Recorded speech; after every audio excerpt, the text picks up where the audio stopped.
Truffle Capital est devenu en l'espace de 15 ans une référence du financement de l'innovation, un nom incontournable pour ceux qui souhaitent coupler prise de participation dans l'avenir et défiscalisation. Bernard-Louis Roch, Sneha Iremat, bonjour. Bonjour Vincent. Bonjour Vincent. Alors vous êtes respectivement le directeur général et le directeur du développement de Truffle Capital et nous allons parler ensemble des nouvelles offres d'investissement que vous mettez à disposition des investisseurs à l'occasion de la campagne ISF 2016. Mais avant, quelques mots sur Truffle Capital. 15 ans d'existence, je le disais, et une équipe de 20 personnes pour combien de millions d'euros d'encours? 730 millions d'euros sous gestion. Nous sommes un des pionniers dans l'investissement dans l'innovation. Nous avons 84 investissements à notre actif.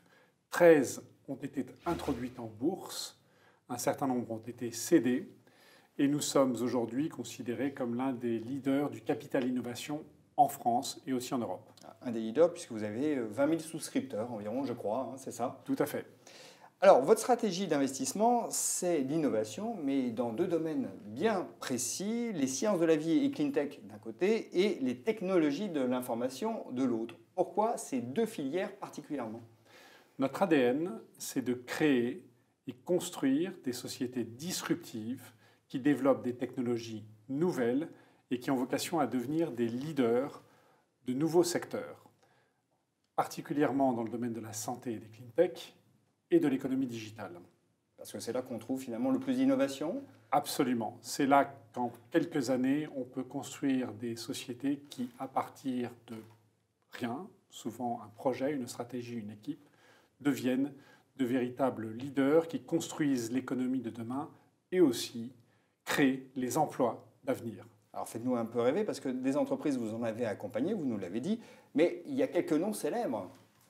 Certaines connues, comme Carmat, qui est un fleuron de la technologie française, puisque nous avons créé un cœur artificiel, une prothèse qui n'existait pas auparavant et qui a permis d'ores et déjà à 4 patients de vivre au-delà des espérances et qui a vocation à rester ce fleuron de l'économie française. Alors ça, c'est Carmat, en effet, c'est un des noms les plus connus. Il y a une autre société qui est assez intéressante, c'est Smile & Pay.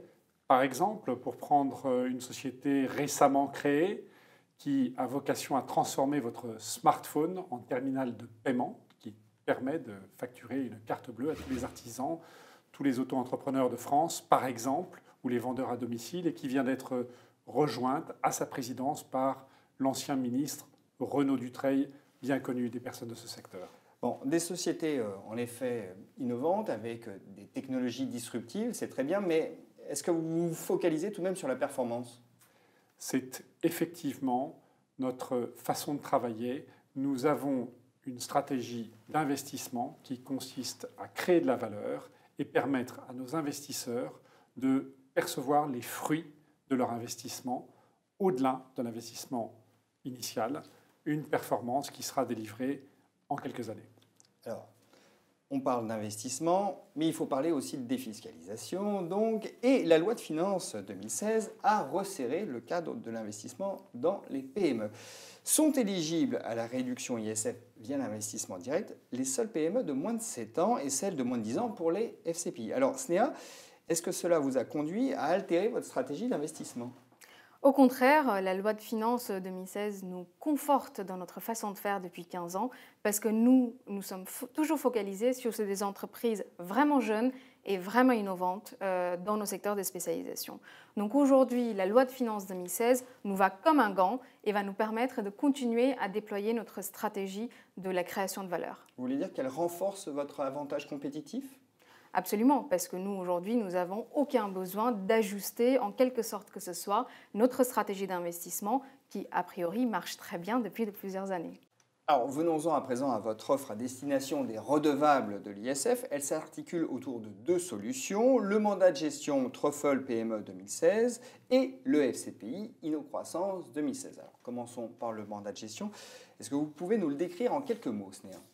Alors, le mandat de gestion Truffle PME 2016, au moment de l'investissement, permet au contribuable de diminuer son ISF de 50% de son investissement à hauteur d'une réduction de 45 000 euros. Le mandat permet ensuite de devenir actionnaire directement d'environ 6 entreprises innovantes dans les domaines des sciences de la vie et les technologies de l'information. Et Truffle Capital va travailler sur l'accompagnement, le développement de ces entreprises avec un objectif plutôt de plus-value potentielle sur cet investissement. À qui s'adresse cette offre? Alors cette offre, qui est accessible à partir de 5 000 € d'investissement, s'adresse aux personnes ayant un patrimoine supérieur à 2,57 millions d'euros.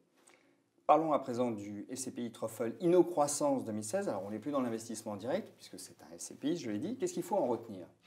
Alors, le FCPI InnoCroissance 2016 permet à l'investisseur de diminuer son ISF de 45% de son investissement, dans une limite d'une réduction de 18 000 €. Il peut aussi, s'il le souhaite, décider de réduire son impôt sur le revenu à hauteur de 18% de son investissement. Via ce FCPI, l'argent de l'investisseur sera réparti sur 15 à 20 entreprises innovantes, toujours sur nos secteurs de prédilection et toujours avec un objectif final de générer des plus-values potentielles pour le souscripteur au-delà de son investissement initial. Alors, on a 2 offres, on l'a dit. Comment on fait le choix entre les deux? Uniquement sur des critères patrimoniaux? Alors effectivement, ça peut être un critère à prendre en compte, mais il faut surtout en discuter avec le conseiller et pourquoi pas, selon la situation de chacun, panacher sur les deux.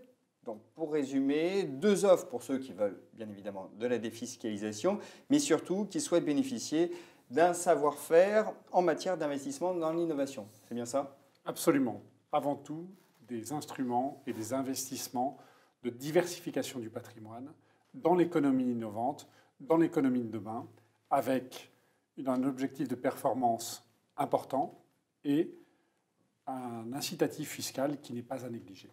Bernard Louis, SNEA, merci beaucoup. Merci Vincent. Merci Vincent.